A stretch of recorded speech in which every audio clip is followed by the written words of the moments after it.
Halo guys, nah pada video ini kali ini saya akan menunjukkan Nissan Kick keluaran terbaru tahun 2024. Mari kita lihat peredam asli bawaan pabrik Nissan Kick ini. Nah, itu berbahan dasar aspal dan keras seperti batu. Sama dengan peredam diesel yang setelah dipanaskan, dia akan keras seperti batu. Nah, di Nissan Kick ini ada baterai hybridnya cukup besar ya itu ya, cukup berat. Nanti kita akan pasangin. Nah, ini kemudian adalah ada akinya juga. Nah, sebelum itu kita lihat dulu peredam aslinya. Nah, itu tuh dia keras seperti batu dan berbahan dasar aspal, sama seperti peredam diesel kita lihat bentuknya. Dia keras seperti batu setelah dipanaskan. Nah, ini yang belum dipanaskan, dia hanya solid. Kemudian ini adalah Innovagenix part original Innovagenix 560B. Ya, dia juga berbahan dasar aspal. Ini juga expander 4L45W. Silakan bongkar, pasti ada bentuk seperti ini. Jadi semua pabrik otomotif di dunia ini, mau buatan Tiongkok, Jepang, Korea, Inggris, Amerika, semualah berbahan dasar aspal dan keras seperti batu. Gak ada yang lembek-lembek. Gak ada pakai butir rubber tuh, gak ada. Nah, kalau butir rubber hanya digunakan sebagai lem atau perekat antara plat pintu samping dengan plastik ini. Itu lengket sekali. Ya, itulah butir rubber. Butir rubber sesungguhnya adalah lem yang dikasih aluminium foil, kemudian dipropagandakan sebagai peredam, dikasih merek dan macam-macam dan lain-lain. Nah, itu lengket sekali. Kalau nggak percaya, belilah selembar butir, tarik keluar butir rubber, lepasin dari aluminium foilnya, pasti seperti ini. Itulah butir rubber.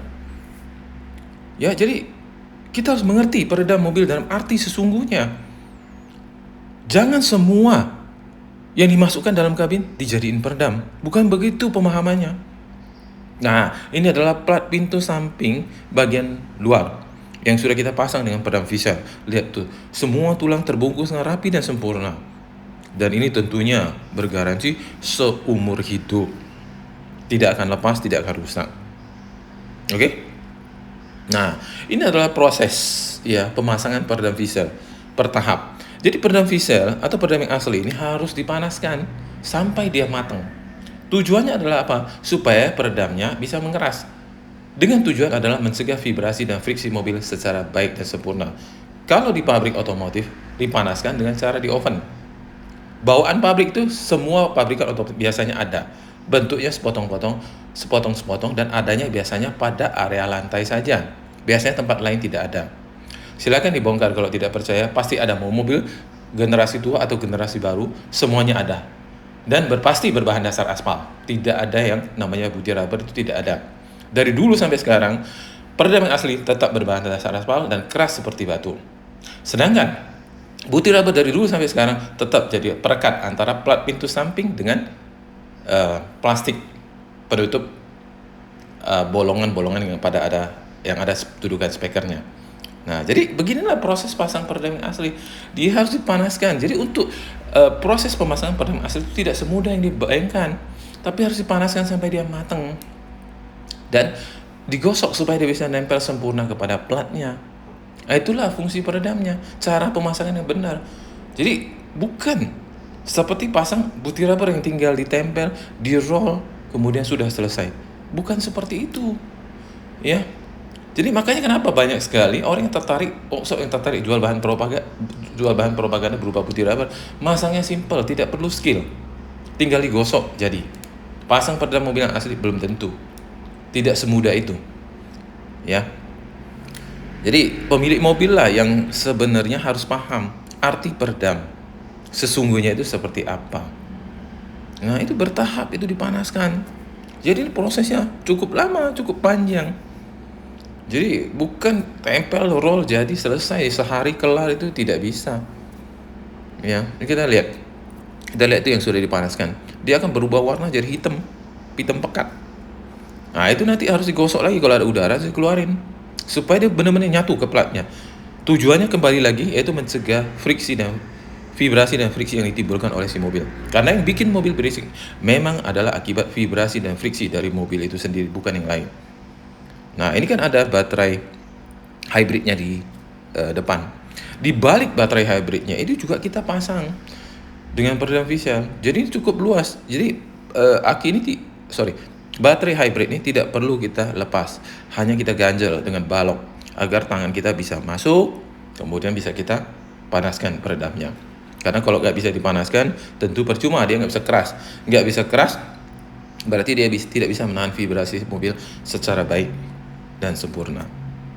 Nah, jadi kita tidak main-main ya. Walaupun di balik ini susah, tetap kita lakukan pemasangan serapat mungkin. Ya. Nah, tetap kita panaskan ya. Ini bukan hanya ditaruh begitu ya, bukan seperti itu. Peredam Fiesel itu atau peredam asli harus dipanaskan.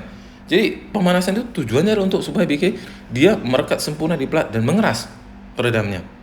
Kalau nggak bisa mengeras ya percuma. Jadi harus dipahami. Nah, ya lihat tuh. Nah, ini kemudian ini yang sudah jadi ya. Ya, kita lihat terus di baliknya itu tetap kita pasang sampai benar-benar rapat. Jadi efektivitas pemasangan peredam nantinya dia akan berbanding lurus sesuai dengan luas plat mobil yang dipasang. Semakin luas semakin baik, dan berbanding lurus terhadap ketebalan ban digunakan. Semakin tebal juga semakin baik. Nah, ini yang sudah terpasang semuanya. Kita lihat rapi sekali. Dan ini lagi-lagi bergaransi seumur hidup. Tidak akan lepas, tidak akan copot. Apalagi berbau ya, itu tidak benar. Jadi kalau ada orang-orang yang mengatakan bahwa peredam aspal itu berbau, itu tidak benar. Kalau Fiesel ya maksudnya ya. Kalau yang lain itu kita tidak bahas. Karena peredam aspal itu juga ada bahan propagandanya yang di luar Fiesel itu ada, tapi tidak berstandar.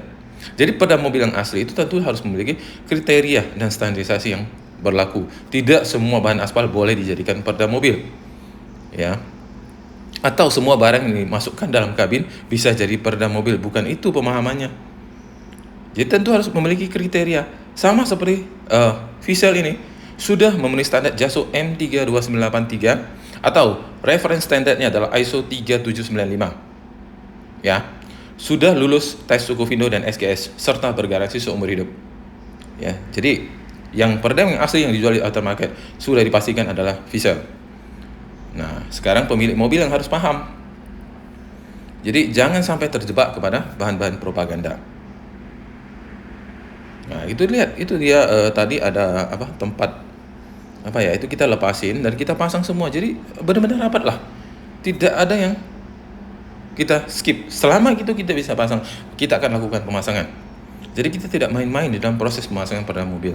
Kita akan berikan yang terbaik kepada pemilik mobil. Tidak setengah-setengah. Ya, nanti kita lihat. Nah, ini adalah kap mesin.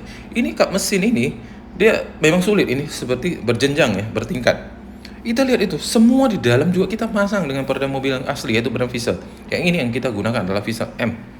Fiesel M ini digunakan untuk area eksterior, yaitu untuk kap mesin dan spakbor atau kolong ban. Dan ini semua bergaransi seumur hidup, tidak akan lepas, apalagi rusak dan lain-lain. Jadi kalau ada yang mengatakan lepas dan bisa lepas pasang peredam Fiesel, itu berarti masangnya yang belum benar, bukan bahannya yang salah. Itulah yang harus dipahami. Demikian yang mau kita sampaikan. Semoga bermanfaat.